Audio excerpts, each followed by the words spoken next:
নমস্কার বন্ধুরা, সবাইকে শুভ সকালের অনেক অনেক শুভেচ্ছা জানিয়ে তোমাদের পছন্দের ধারাবাহিক উড়ানের আজকের পর্বের রিভিউ নিয়ে আমি চলে এসেছি তোমাদের সামনে। বাংলা সিরিয়াল সমাচারে তোমাদের স্বাগত জানিয়ে উড়ানের আজকের পর্বের রিভিউ আমি শুরু করছি। গল্পের শুরুতে আমরা দেখতে পাচ্ছি মহারাজ তো পূজাকে বকাবকি করছে যে এর আগেও তুমি কিন্তু আখের গাড়ি ঠেলতে গিয়ে পড়ে গিয়েছিলে, তোমার চোট লেগেছিল। আর এর আগে তো সোমনাথদার বিয়েতে তোমার বুঝতেই পারছো, দাদার বিয়েতে তোমার কোমরে চোট লেগেছিল, কোমরে ব্যথাটা তো এখনো আছে। তুমি আমাকে বলতে পারতে, আমি না হয় গাড়ি ঠেলতাম, আমি সাহায্য করতাম তোমাকে। তুমি আমাকে না বলে নিজেই বেরিয়ে পড়লে নিজের শরীরের এই অবস্থা নিয়ে। এদিকে চোখটাও তো মনে হচ্ছে লাল হয়ে গেছে। কই দেখি চোখটা দেখি। পূজা কিন্তু কোনো কথা শোনে না, চুপচাপ দাঁড়িয়ে আছে।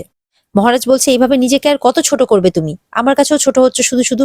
আর মহারাজ বলছে নিজের শরীরের এই অবস্থা নিয়ে তুমি এই ঠেলা গাড়ি, এই ভারী গাড়িটা চেড়ে যাচ্ছ। পূজা কিন্তু কোনো কথা শুনছে না, বলে তুমি এবার চুপ করবে, আর ভালো লাগছে না, অনেক কথা তো শোনালে আমাকে, এবার আমি বলবো তুমি শুনবে। মহারাজ বলছে দাও গাড়িটা, আমি ঠেলছি, দাও। পূজা ওই সাইড থেকে ধরে বলছে না, তোমাকে কিচ্ছু করতে হবে না, তুমি এখান থেকে যাও। মহারাজের তো কোনো কথাই পূজা শুনছে না, কোনো কথা তো পূজা শোনে না। বলছে তুমি কোনো কথা, তোমার কোনো কথা আমি শুনবো না, আমি এখানেই বসে আগ বিক্রি করবো সারা দিন, তুমি যাও এখান থেকে, চলে যাও। মহারাজ তো রেগে সেখান থেকে চলে যায়। এদিকে তো চিয়ার বাড়িতে চিয়ার মা সোমনাথের জন্য অপেক্ষা করছে। সোমনাথ চলেও আসে। চিয়ার মা বলছে তবুও ভালো যে তুমি এলে, নাহলে তো আমি ভাবলাম তোমার মেজদা, তোমার মেজো ভাই আর ভাজের প্রতি তোমার বোধহয় দরদ উতলে উঠেছে। বলে না, সেই জিনিসটা জীবনেও হবে না। এরপরে সেখানে চিয়ার বাবাও আসে, অরিন্দম চট্টরাজ। সোমনাথ বলছে যে মহারাজ তো জানেই না যে আপনি জেল থেকে ছাড়া পেয়ে গেছেন, আজ তো পুরো চাঁদের হাট বসেছে, আপনার জন্যই অপেক্ষায় ছিলাম। চিয়ার মা বলছে আমাদের মেয়েকে ভুল বুঝিয়ে ওই বাড়িতে নিয়ে গেছে, ওদেরকে তো আমি কিছুতেই ছাড়বো না। তারপর আমাদের মেয়ের সামনেই আমাদেরকে অপমানও করেছে, মেয়ের সামনে ওর পাপাকে জেলে ঢোকানো, এর বদলা তো নিতেই হবে। এরপরে সবাই মিলে মহারাজের বিরুদ্ধে প্ল্যান করতে থাকে। অরিন্দম চট্টরাজ বলছে যে মহারাজ তুমি কালকে ওঠে লেজে পা দিয়েছো, ছোবল তো তোমাকে খেতেই হবে, দেখি কতখানি বিষ পান করতে পারো তুমি। সোমনাথ বলছে এমন হাল করুন মহারাজের যাতে পূজা জীবন বাঁচাতেই না পারে। অরিন্দম বলছে সোমনাথকে, আমি না তোমাকে কিছুতে ভরসা করি না, জানো তো। তুমি মহারাজ আর পূজার ক্ষতি চাইছো, মহারাজের বিশেষ করে। তুমি না মহারাজের নিজের দাদা নাকি সৎ দাদা, আমি না তোমাকে কিছুতে বিশ্বাস করে উঠতে পারি না। সোমনাথ বলছে নিজের ভাই স্যার, ওই জন্যই তো রাগটা বেশি করে উঠছে। দেখছেন না আমাকে আর সোনাকে কিভাবে 24 ঘন্টা ট্রিট করছে, আমার একদম এসব ভালো লাগছে না। অকর্মণ্য মহারাজ আর তার বউ আমাকে, আমার মাকে, এদেরকে যেন ছোট করলে খুশি হয়। আমি তো ছাড়বো না, এর জবাব আমি দেবই স্যার। এই সমস্ত কথা বলতে থাকে সোমনাথ। এরপরে অরিন্দম নিজের প্ল্যানটা সোমনাথকে ভালো করে বুঝিয়ে বলে দেয়। পুরো প্ল্যানটা শুনে নেওয়ার পর চিয়ার মা বলছে সে কি, তুমি এইভাবে ওদেরকে শেষ করবে? বলে হ্যাঁ একদমই। এদিকে দেখা যাচ্ছে মহারাজ কারো একজনের সাথে দেখা করতে গেছে। সেই লোকটিও মনে হচ্ছে মহারাজকে খুব ভালো করেই চেনে। বলছে যে টাইগার মহারাজকে যে আবার দেখতে পাবো এটা তো ভাবিনি। মহারাজ বলছে আসলে আমার একটা হেল্পের দরকার ছিল, এই হেল্পটা আমি নিজেকে নিজেই করতে চাই। তখন উনি বলছেন হ্যাঁ বলো বলো। আর দেখা যাচ্ছে সোমনাথ আবার মহারাজকে ফলো করতে করতে সেখানেও গেছে, সাইড থেকে সবকিছু শুনছে। দেখা যাচ্ছে মহারাজ একসময় বক্সিং করতো, আর সেখানেই স্যারের কাছে গেছে, বলছে আমি আবার বক্সিং করতে চাই। সোমনাথ বলছে হোয়াট, মহারাজ আবার বক্সিং করবে? এটা তো বিশাল নিউজ, এটা তো বলতেই হচ্ছে, পেছন পেছন না এলে তো এটা জানতেই পারতাম না। বলছে ভাগ্যিস ঝন্টুকে বিক্রি করেছিলিস, তাই তো হেঁটে হেঁটে পেছন পেছন তোর হেঁটে হেঁটে আসতে পেরেছি, আর তোকে ফলো করতে পেরেছি, আর এই সুখবরটাও পেয়েছি। সোমনাথ বলছে। ওখানকার ম্যানেজার বলছে তুমি ভেবেচিন্তে সিদ্ধান্তটা নিচ্ছ তো, আমি তো বুঝতে পারছি না তোমাকে আমি কি বলবো। মহারাজ তখন বলছে জীবনে অনেক সিদ্ধান্তই ভেবেচিন্তে নেওয়ার সময় হয় না, নিতে হয়। মহারাজকে জিজ্ঞাসা করছে আর কি সেই ম্যানেজার যে কি অবস্থায় পড়েছো তুমি এখন। বলছে এখন আমার টাকা পয়সার খুব দরকার, আর আমার কাছে কোনো রাস্তা খোলা নেই, তাই যেটা যেটা আমি জানি সেটা দিয়ে আমি রোজগার করতে চাই। ম্যানেজার বলছে তুমি যে কতটা ট্যালেন্টেড তুমি কি জানো কি জানো না, তুমি নিজেই জানো না টাইগার। টাইগার বলে সম্বোধন করছে মহারাজকে, উনি বলতে চাইছেন যে মহারাজ কিন্তু সব কাজই পারে, মহারাজের মধ্যে কিন্তু আলাদাই ট্যালেন্ট আছে, সেটা মহারাজ নিজেই জানে না।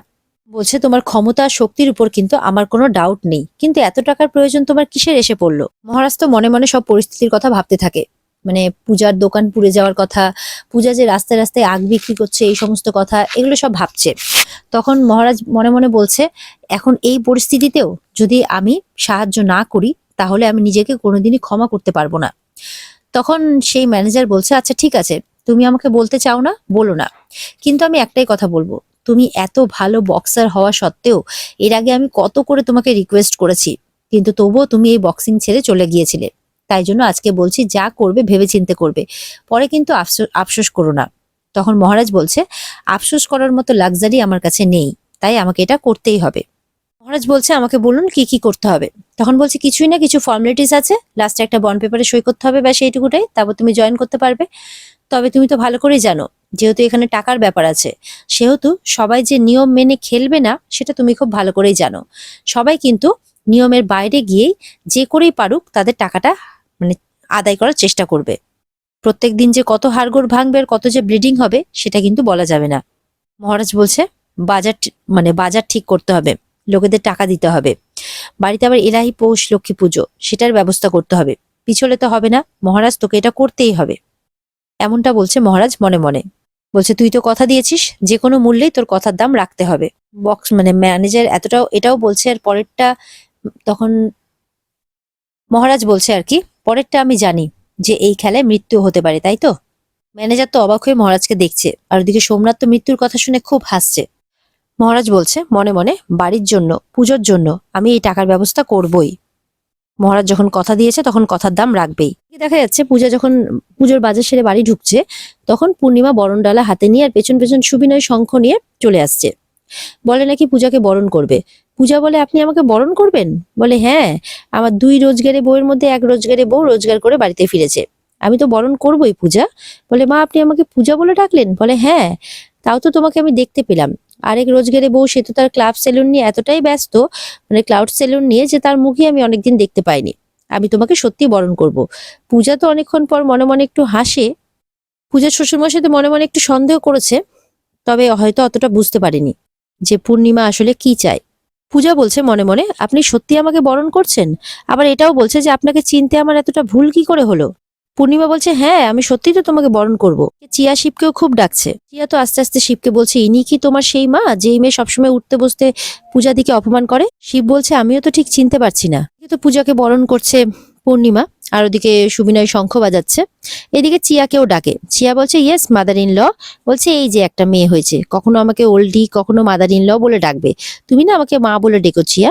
তখন পূজাও বলছে চিয়াকে, তুমি মাকে মা বলেই ডেকো। শিব তখন বলছে যে, মায়ের কথা তুমি শুনতে পারো চিয়া। চিয়া বলছে, তোমার মাকে আমি সেদিনই মা বলে ডাকবো যেদিন আমার মন বলবে। চিয়ার কথা শুনে চিয়ার দিকে তাকিয়ে থাকে পূর্ণিমা। চিয়া আরো বলছে, বাবাকে আমি বাবা বলে ডাকি, কারণ ওটা আমার মন বলে দিয়েছিল। আর চিয়া নিজের মনের ছাড়া কারোর কথা শোনে না। এরপরে চিয়া এই নাটক সহ্য করতে না পেরে রেগে মেগে ওপরে চলে যায়।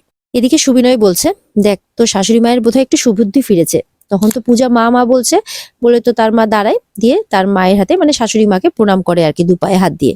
তখন বলে, দেখো আমার হাত দুটো তো জোড়া, তোমার মাথায় হাত দিয়ে যে একটু আশীর্বাদ করবো সেটাও পাচ্ছি না, তবে এইটুকু বলবো, সুখে থাকো আর সবাইকে সুখে রাখো। পূজা তো খুব খুশি। এদিকে পূজার শ্বশুরমশাই পূজাকে বলছে, তুই খুশি তো মা? বলে, হ্যাঁ বাবা, আমি খুব খুশি। বলে, এই মহারাজ কি তোর সাথে খুব খারাপ ব্যবহার করেছে? তখন পূজা মহারাজের বলা কথাগুলো মনে করছে আর কি। বলে, না না বাবা, ওই আসলে আমার শরীর নিয়ে একটু চিন্তা করে তো, তাই বকছিল। পূজা শ্বশুরমশাই বলছেন, এই তোদের মধ্যে না একটা অম্ল মধুর সম্পর্ক আছে, সে তো দেখলামই মন্দিরে তোদের মধ্যে কত ভাব, সে আবার বাড়িতে এসে মহারাজের কি রাগ। আবার রাস্তায় নাকি তোকে খুব বকাঝকা করেছে, কেন? কারণ ও নাকি তোকে নিয়ে খুব চিন্তা করে। সুবিনয় বলছে, আমরা তো ওখান থেকে রেগে মেগে সব চলে এলাম, তারপর বাড়িতে এসে আমাকে কে বোঝালো বল দেখি। বলছে, কে বাবা? বলছে, তোর শাশুড়ি মা। পূজা তো শুনে অবাক, বলছে, মা? তখন সুবিনয় বলছে, হ্যাঁ। বাড়িতে আসতেই পূর্ণিমা বলছে, এই পূজাকে কিন্তু কেউ বকাঝকা করবে না, ও কিন্তু ওর দায়িত্ব পালন করছে। বিনয় বলছে, তাহলে বোঝ। পূজা তখন বলছে, আপনাদের আশীর্বাদ এইভাবে থাকলে আমি সমস্ত কর্তব্য পালন করতে পারবো বাবা। পূজা বলছে, আমার না খুব চিন্তা হয় আপনার ছেলেকে নিয়ে, আমার বারবার এটা মনে হয় যে ও নিজের কোনো ক্ষতি করতে পারে। সুবিনয় বলছে, আর করবে না দেখিস, কারণ তুই যে ওর সহধর্মিনী। তখন এগুলো কথায় বিরক্ত হয়ে সোমনাথ মনে মনে বলছে, উফ, এরা যাত্রা করে না কেন? এরপরে পূজা শ্বশুরমশাইয়ের আশীর্বাদ চেয়ে নেয় পায়ে হাত দিয়ে, যাতে সে তার কাজকর্মগুলো ভালো মতো করে করতে পারে। আর এখানেই আজকের পর্ব শেষ হয়ে যায়। তো বন্ধুরা, এই ছিল আজকের পর্বের রিভিউ। যদি তোমাদের ভালো লেগে থাকে তাহলে অবশ্যই পর্বকে লাইক, কমেন্ট আর সাবস্ক্রাইব করতে কিন্তু ভুলবে না।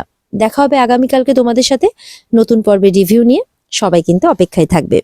আর এই পর্বের পুরো এপিসোডটা দেখার জন্য অবশ্যই তোমরা স্টার জলসার পর্দায় কিন্তু নজর রাখবে। তাহলে ভালো থেকো সবাই, টাটা।